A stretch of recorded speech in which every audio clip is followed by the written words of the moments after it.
You've got to feel all the emotions. Passion. Mwah! Pain. Pasta.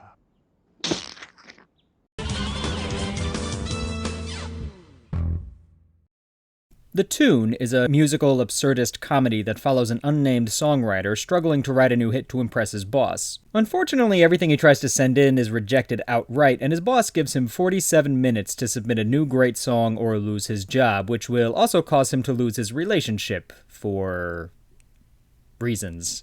With his job and his love life in the balance, he goes on a journey to find the right lyrics, but unfortunately he gets lost on the way and ends up in this bizarre reality where perspective doesn't really make sense and everything is rat shit hat on a wet noodle out crazy. He meets a man there who sings him a song about how wonderful the place is and points him in the direction of a guru who can help him write the perfect song. The guru goes off for several minutes about a lot of vague, quote-unquote, wise advice, but is constantly interrupted by a lot of distracting visuals, and the songwriter eventually leaves, newly enlightened. I didn't understand a thing he said.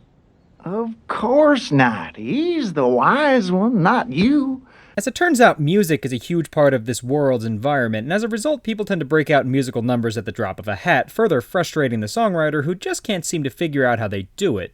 Unfortunately, by the time he figures it out, his deadline is nearly up since he got distracted by an Elvis impersonating dog singing about his pompadour.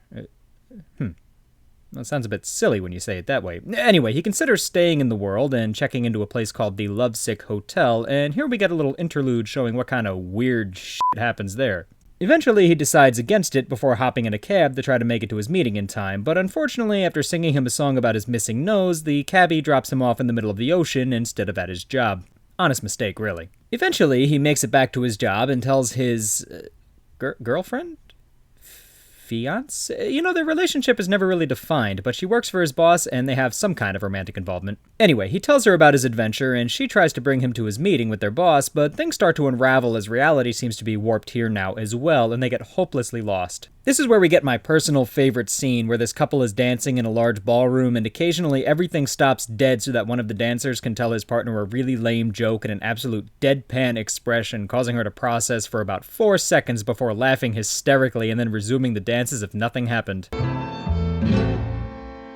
Why does an ostrich have such a long neck? Because its head is so far from its body.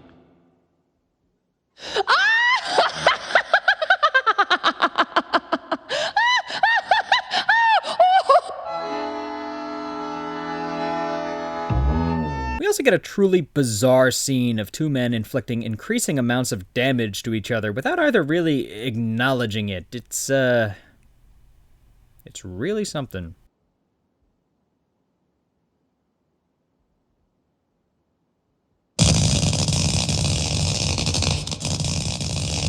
Anyway, they make it to the boss's office, and the songwriter shows off his work, but it all gets rejected, and on the way out, he admits to his person that he was actually just using her to get his music in front of the boss, and maybe it's for the best that he got fired because now she'll stop wasting her time on him. Damn, man, coming out the gate hard with that one. The emotions they're both feeling in this moment come out in the form of a song, which eventually makes it back to the boss and causes him to remember what it means to feel something positive, if a bit sad. The boss immediately runs out and tells the songwriter he'll buy every song he's ever written, and the songwriter in turn realizes that he may have started out just using the girl for career opportunities, but that he really does have feelings for her and that she has feelings for him, and the film ends with a reprisal of an earlier song about reuniting with an old love. So, that's the tune. What the f*** did I just watch?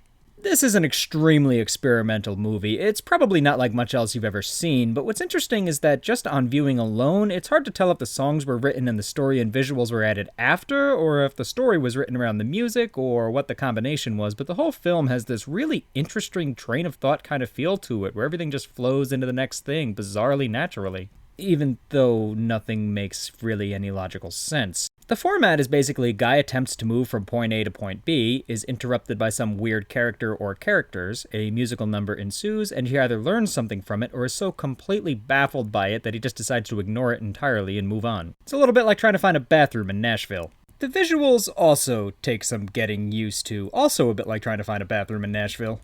Everything is Well, I hesitate to call it animated, but I guess in the loosest sense of the word, it is animated.